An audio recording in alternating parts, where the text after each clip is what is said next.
Every football generation believes it has witnessed the greatest player who ever lived. Today, that belief almost always begins with two names: Lionel Messi, Cristiano Ronaldo. For nearly 2 decades, they shattered records that once seemed untouchable. They collected Ballon d'Or until the trophy itself became part of their rivalry. They turned every goal into another argument. Every assist became another comparison. Every season demanded another verdict. Fans filled stadiums wearing different colors but asking the same question: who is the greatest footballer of all time? The internet made the debate louder than ever before. Television carried it across every continent. Social media transformed every statistic into fresh ammunition. Entire careers became courtroom evidence in a never-ending trial. Goals were counted, trophies were weighed, records were dissected. Every number appeared to bring football closer to an answer, yet the answer never arrived, because the question itself is much older than either man.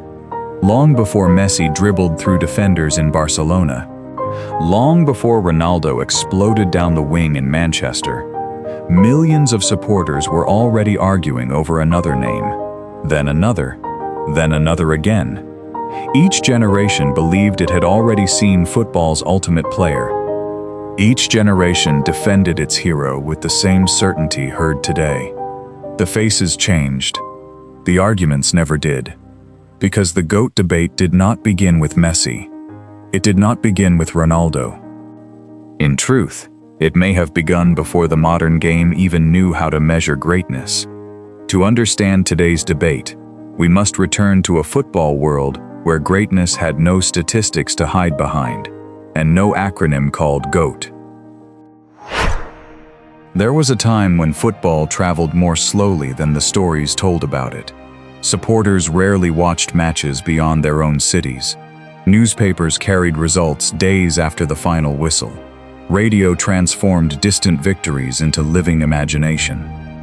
The greatest players were often described long before they were ever seen. A dazzling dribble became a headline. A spectacular goal became a legend. With every retelling, the stories grew larger. Football built its earliest heroes through memory as much as reality. Nobody spoke about a GOAT. The expression did not yet belong to football. Instead, people asked a simpler question: have you ever seen anyone better? The answer depended almost entirely on where you lived. An English supporter praised one icon. An Italian newspaper celebrated another. South America raised heroes the rest of the world barely witnessed. Europe answered with champions of its own. Without global television, greatness lived inside national borders. Then football slowly became a global language. Club tours crossed oceans. International tournaments reached new audiences. Film reels carried unforgettable moments from one continent to another. For the first time, different football cultures began comparing their heroes. The debate that dominates today's internet was quietly taking shape decades earlier. It simply spoke with different voices. And before one Brazilian teenager stunned the world, another extraordinary figure had already rewritten what greatness looked like. His name was Alfredo Di Stefano, and he changed football before most of the world learned to watch it. Alfredo Di Stefano rarely waited for the ball. He chased the game wherever it demanded him. One moment he was stealing possession near his own penalty area. The next moment he was leading the attack at the opposite end. He played like an entire team trapped inside one player. When he arrived at Real Madrid in 1953, the club was respected. Within a few years, it became the standard every European giant would chase. Real Madrid won the first 5 European Cups in succession. Di Stefano stood at the heart of every triumph. He scored. He created. He defended. He controlled the rhythm of matches from almost every position on the pitch. Long before the phrase, "complete footballer" became fashionable, Di Stefano had already defined it. Opponents struggled to describe what they had witnessed. Managers struggled even harder to stop it. Many who watched him believed football had reached its highest possible level. To them, the debate already had an answer. But history has a habit of interrupting certainty. Only a few years later, a 17-year-old boy arrived at the World Cup carrying almost no international reputation. He left, carrying the expectations of an entire sport. His name was Pelé, and the meaning of greatness was about to become global. When Pelé stepped onto the pitch at the 1958 World Cup, he was only 17 years old. Most of the world had never heard his name. By the end of the tournament, almost nobody would forget it. He played with the fearlessness of youth and the composure of a veteran. Defenders chased shadows that seemed to wear a yellow shirt. The ball obeyed him as though it already knew where history was heading. Brazil lifted its first World Cup. Pelé became its brightest symbol. 4 years later, injuries denied him the chance to dominate another tournament. 8 years after that, he returned with a team remembered as one of football's greatest masterpieces. The 1970 World Cup was broadcast in color to millions of homes around the globe. For the first time, greatness could be witnessed together instead of imagined separately. Children from different continents copied the same celebrations. Commentators searched for new words because the old ones no longer seemed large enough. 3 World Cup titles gave Pelé an argument that nobody else possessed. Victory became the first universal language of greatness. If football had a king, many believed they had already found him. Yet even as Pelé's legend expanded, another question quietly refused to disappear. Was winning the highest measure of greatness? Or was there something even larger than trophies? Could one player change not only the results, but the game itself? That question would soon arrive from the Netherlands, carried by a footballer who believed ideas could defeat medals. Johan Cruyff never looked like the strongest player on the field. He rarely needed to. His greatest weapon was seeing tomorrow's football before everyone else saw today. He drifted across the pitch without respecting traditional positions. Teammates exchanged places as naturally as passing the ball. Opponents chased movement they struggled to understand. The system became the star. Cruyff became its conductor. Under the philosophy later known as total football, every player could attack. Every player could defend. Every player could become someone else for a moment. Football stopped looking like fixed positions. It started looking like organized freedom. Cruyff won 3 consecutive European Cups with Ajax. He collected Ballon d'Or. He inspired an entire generation of coaches. Yet one prize always escaped him: the World Cup. The Netherlands reached the 1974 final. They captivated the world before lifting a single trophy. West Germany lifted the cup. Cruyff lifted something less visible. He changed how football imagined itself. Managers studied his ideas long after his retirement. Players raised under his philosophy reshaped clubs across Europe. Barcelona eventually built an identity that still carries his fingerprints. Suddenly, another definition of greatness emerged. Perhaps the greatest player was not the one who won the most. Perhaps it was the one who permanently changed football. And if that were true, the GOAT debate had become far more complicated. Then football met a genius who seemed to ignore every definition that came before him. Diego Maradona played as though every match carried the weight of an entire nation. The ball rarely left his left foot. Neither did the hopes of millions. He was shorter than many defenders who surrounded him. He often appeared impossible to stop. At the 1986 World Cup, he delivered one of football's most extraordinary performances. He scored a goal remembered for its controversy. Minutes later, he scored another remembered for its beauty. One match contained 2 completely different versions of the same man. Imperfection and brilliance stood side by side. Argentina lifted the World Cup. Maradona became something larger than a champion. He became a symbol. In Naples, murals covered walls. Churches displayed his image beside candles. Supporters spoke his name with the devotion usually reserved for saints. His career was filled with breathtaking triumphs. It was also scarred by addiction, controversy, and painful decline.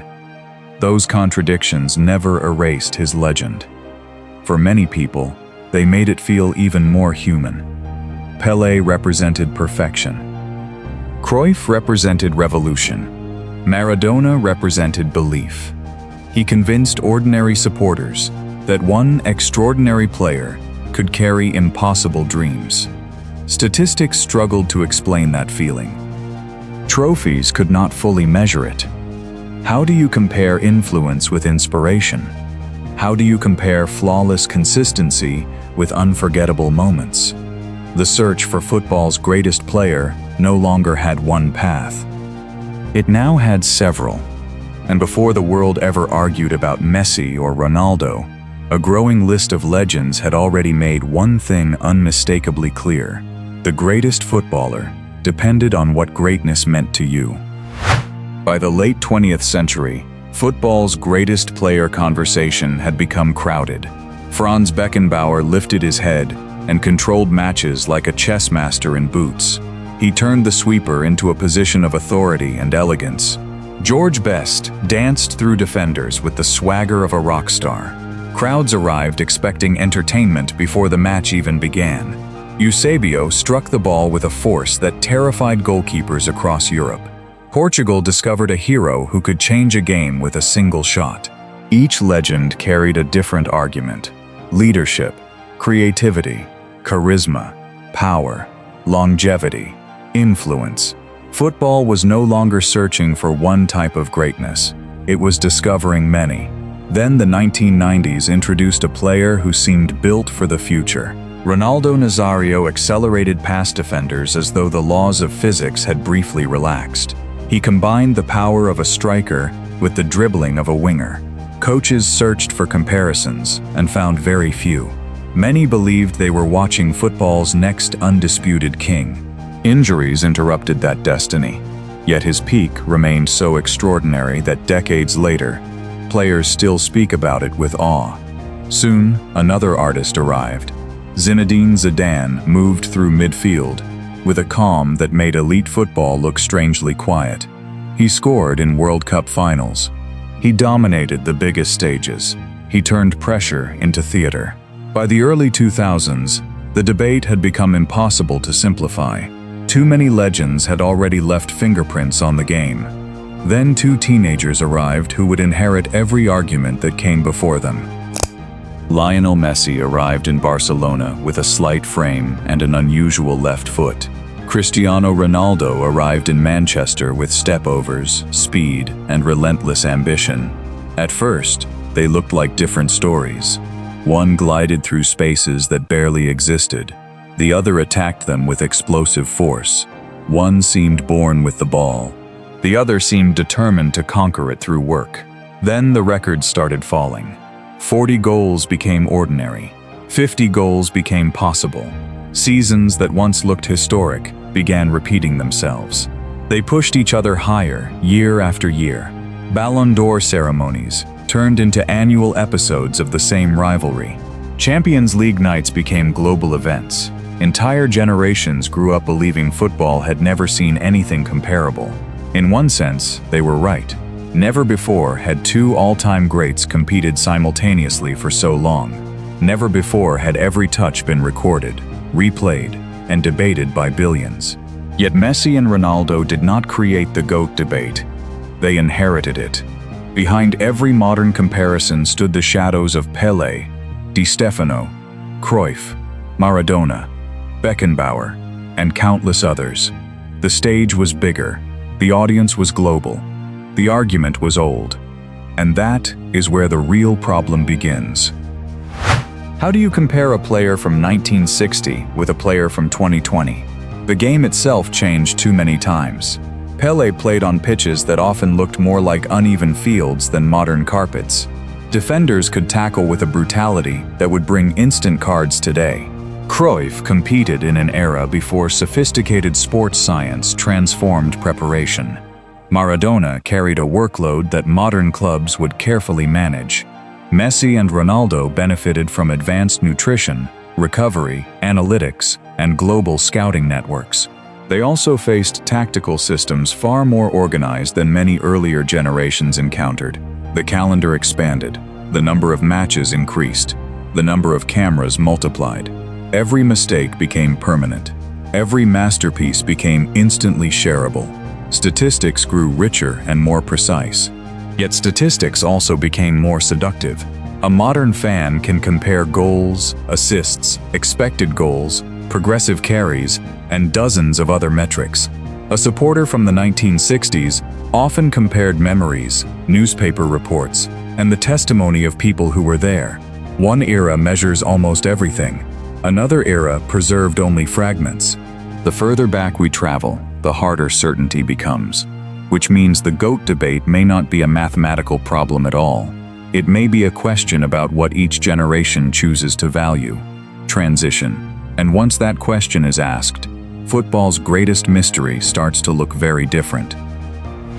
Perhaps football has been asking the wrong question all along.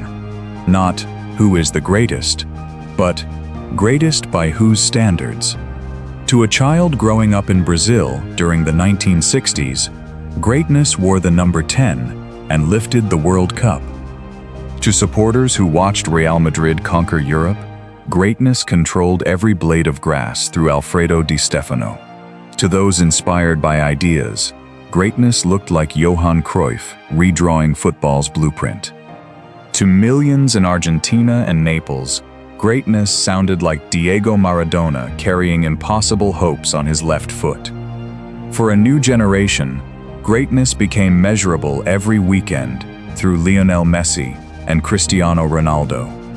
Each era asked a different question. Each era received a different answer. Winning mattered. Changing the game mattered. Inspiring a nation mattered. Longevity mattered.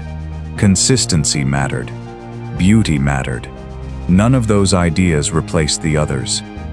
They simply accumulated.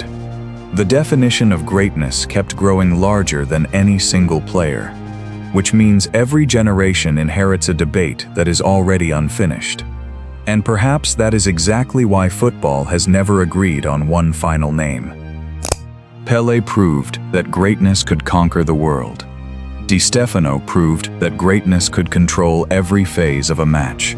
Cruyff proved that greatness could survive inside ideas.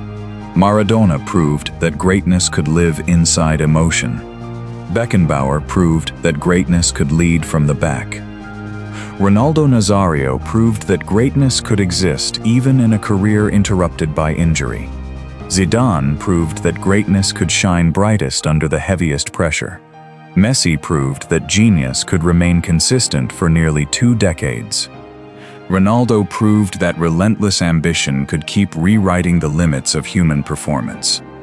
None of them erased the player who came before. Each one expanded the meaning of the word great. That is why every generation believes its hero is the greatest. Not because earlier legends have been forgotten, but because greatness itself keeps evolving. Football never stands still. Neither does its definition of immortality. So perhaps the search for one perfect answer was never the point. The GOAT debate survives because football refuses to remain the same game. Rules evolve. Tactics evolve. Training evolves. Technology evolves. Players evolve. Every new generation arrives believing it can finally settle the argument. Every generation leaves the conversation a little more complicated than it found it. That is not a weakness. It is part of football's magic. If everyone agreed on one answer, the debate would end.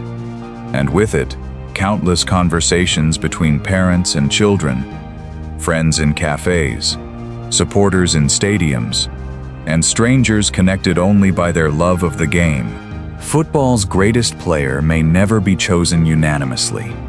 But football's greatest stories continue to create new candidates. And that may be the most enduring legacy of all. One day, another extraordinary footballer will emerge. Records that seem impossible today may eventually fall. A new generation will watch in disbelief. Another debate will begin. Some will compare that player to Messi. Others will compare them to Ronaldo.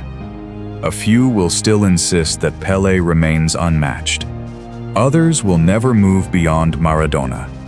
And somewhere, another child will ask the same timeless question. Who is the greatest footballer of all time? There may never be a universal answer, because every legend changed football in a different way. And perhaps that was always the true legacy of the GOAT debate. It was never about proving one immortal was greater than another. It was about remembering why each of them became immortal in the first place. The names will continue to change. The debate never will.